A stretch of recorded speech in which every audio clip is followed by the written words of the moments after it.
India चाहता है, देख रहे हैं आप, किसी दौर में लालकृष्ण आडवाणी को पीएम इन वेटिंग कहा जाता था और अब सचिन पायलट को सीएम इन वेटिंग कहा जा रहा है, क्योंकि उनके और सीएम की कुर्सी के बीच अशोक गहलोत खड़े हुए हैं।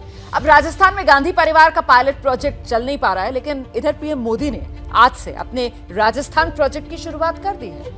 कांग्रेस की अंदरूनी खींचतान के बीच पीएम मोदी अब से कुछ देर बाद माउंट आबू में होंगे। पीएम मोदी का काफिला गुजरात से सीधे दिल्ली जाने की बजाय राजस्थान क्यों जा रहा है, और साथ में राजस्थान के सचिन पायलट की एक मुस्कान भविष्य के संकेत क्या दे रही है, इसी पर देखिए खास रिपोर्ट।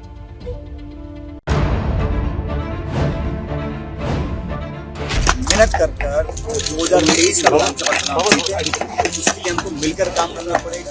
2023 में कौन सी सरकार कैसे विकसित हो, ये हम सबका सामूहिक प्रायोरिटी है।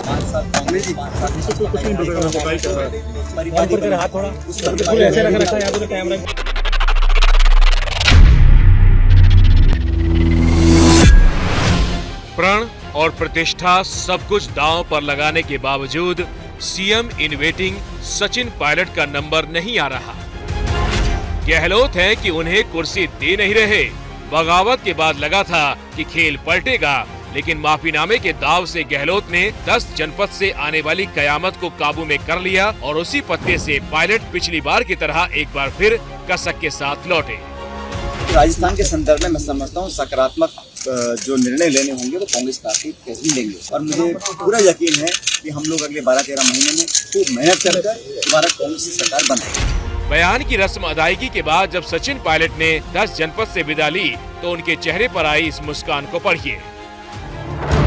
कहने वाले कह सकते हैं कि क्यों इतना तुम मुस्कुरा रहे हो, क्या गम है जिसे छिपा रहे हो, लेकिन राजनीति में एक मुस्कान के कई मायने हो सकते हैं। फिलहाल तो मतलब ये निकल रहा है कि पायलट फिर से चुनावी अग्नि परीक्षा से गुजरने के लिए तैयार है। इस रास्ते वो खुद को जनता के बीच नए सिरे से स्थापित करेंगे। कोशिश खुद पर बगावती होने के दाग को धोने की भी होगी, ताकि दिल्ली के चश्मे से जब देखा जाए तो गहलोत और पायलट का कद बराबरी का दिखे।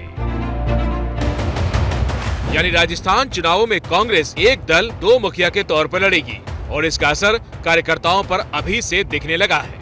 सचिन पायलट जिंदाबाद, सचिन पायलट जिंदाबाद, सचिन पायलट जिंदाबाद। गहलोत के कद के सामने सचिन पायलट जिंदाबाद के ये नारे अभी भले ही कमजोर लगे, लेकिन वक्त के साथ इस नारे के बीच सैकड़ों कार्यकर्ता खड़े दिख सकते हैं। सचिन पायलट जिंदाबाद। लेकिन इसका मतलब ये नहीं कि गहलोत कमजोर पड़ गए हैं और सोनिया गांधी को साधकर उन्होंने साबित कर दिया कि उन्हें जादूगर ऐसे ही नहीं कहते। अभी मैं खुद छोड़ के जाऊंगा कोई पद तो लोग कहेंगे कांग्रेस क्योंकि तकलीफ में है, तकलीफ में अशोक गहलोत भागना चाहता है। इसे मैंने कहा मेरा बस चले तो, और मैं चाहूंगा जो हाईकमान मुझे कहेगी, जो जिम्मेदारी देगी वो मैं दिवाऊंगा। मतलब साफ है कि गहलोत भले ही सोनिया से मिलने के बाद दुहाई दे रहे थे कि मुख्यमंत्री वही बनेगा जिसको कांग्रेस अध्यक्ष चाहेंगी, लेकिन गहलोत की तैयारी गद्दी नहीं छोड़ने की है। इसको और खुलकर समझना है तो गहलोत समर्थक मंत्रियों की सुन लीजिए। जो बीजेपी की गोद में जा बैठी, अमित शाह के ऑफिस में जा बैठी, अमित शाह के घर रहे, हरियाणा पुलिस का जिनके पैरा रहा, उनको सीएम बना देंगे। राजस्थान की जनता हमको छोड़ेगी फिर बाकी। सारे विधायकों में आक्रोश था कि जो लोग सरकार गिराने में सम्मिलित थे, अगर उनमें से किसी को आज सीएम बनाने की बात आती है तो उन्होंने अपना आक्रोश व्यक्त किया कि हम सुरक्षित नहीं है, हमारे अधिकार सुरक्षित नहीं है, हमारी सरकार सुरक्षित नहीं है।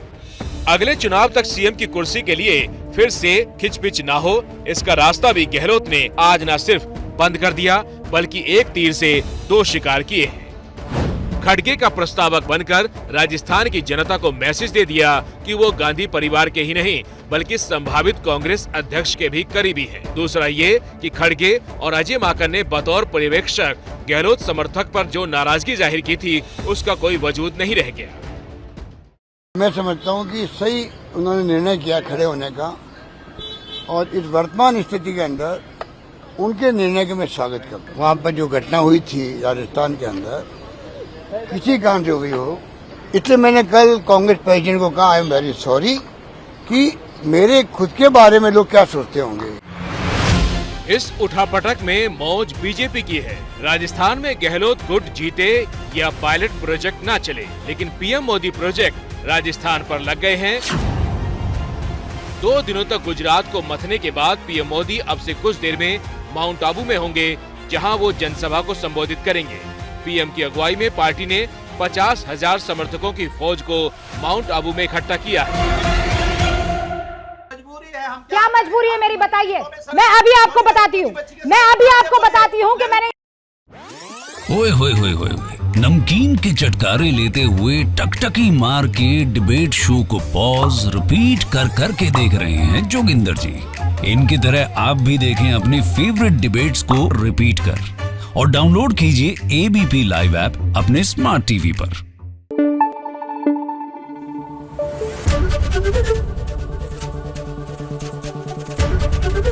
एबीपी न्यूज आपको रखे आगे।